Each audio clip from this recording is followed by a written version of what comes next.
Josh Heupel said it would take Tennessee's best to have a chance to beat Georgia. But do we even know what the Vols' best looks like yet? So far, Joey Aguilar has been superb with 5 touchdown passes, no interceptions in 2 games. But how will he perform against Georgia's uber-talented secondary? So far, UT's ground game has rushed for more than 500 yards in 2 games. But can it push the pile against the Dogs? So far, UT's defense has been stingy, but can it do it when the competition levels up in SEC play? No one knows. UT doesn't know, neither does Georgia. The story of this season has barely reached beyond the title page. But there's a belief among the Vols that they can beat anyone on their schedule if they play their best. After receiver Mike Matthews had a career day in a 72-17 win over ETSU, he said UT's players already know how good this team can be. But he acknowledged that they'll have to play to that level when Georgia comes to Neyland. Tennessee's best may be good enough to finally beat the Bulldogs, but its best hasn't shown up in that game in a long time. At 2-0, the Vols are eager for another shot. Josh, a follow-up on the face mask. When we watched the replay, like I mentioned, yeah, what did it look like? It looked like the back of the helmet popped off. We didn't see a hand on the face mask. What was the explanation? Can you repeat that? It looked like the helmet popped off, but there wasn't a hand on the face mask. SEC office. Next question.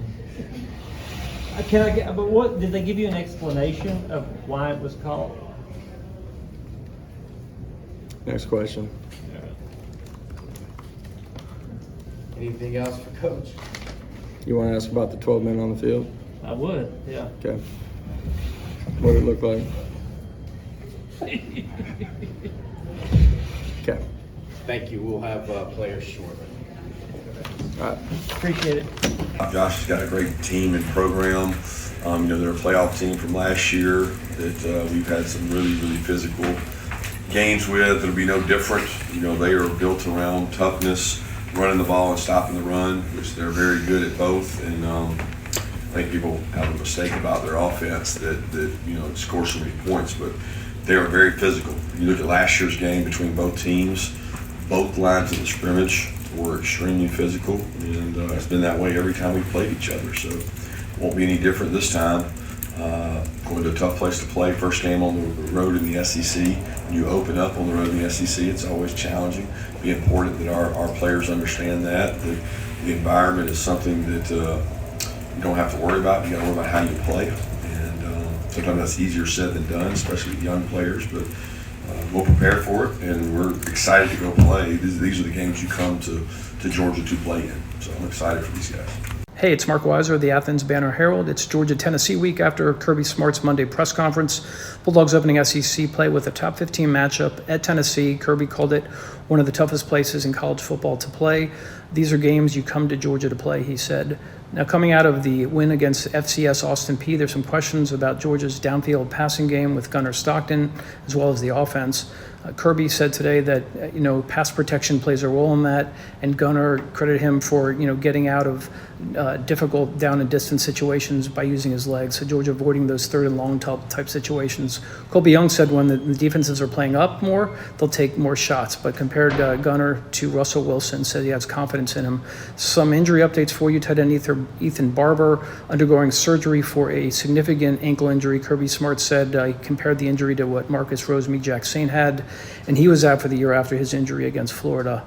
Offensive lineman Juan Gaston and Ernest Green, they didn't play this past game. Kirby said they'll learn more today about their situation, but he's hopeful that they'll play. Now, Georgia has won 8 in a row against Tennessee. The closest the Vols have come in 4 games in Knoxville is 24 points against Kirby Smart.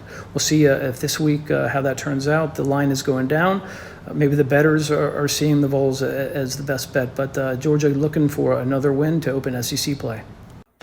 Win the line of scrimmage, win the game. That's an old football adage, and it rings true most of the time. But when it comes to Tennessee versus Georgia, it's always true.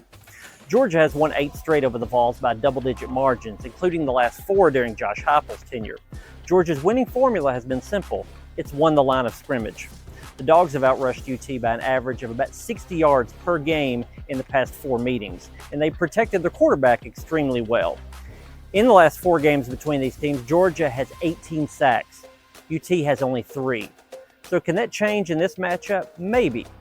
But neither team has shown a glaring weakness on the line of scrimmage so far. Neither UT nor Georgia has allowed a sack yet this season, and both have run the ball very well. Granted, they did that against inferior opponents, but it's clear that both teams are prioritizing a physical style of play. During Monday's press conference, Heupel and his players said the word physicality a notable number of times. They know the task ahead. It sets up an SEC opener where both teams know how the game will be won and lost, and precisely where it will be won and lost, the line of scrimmage.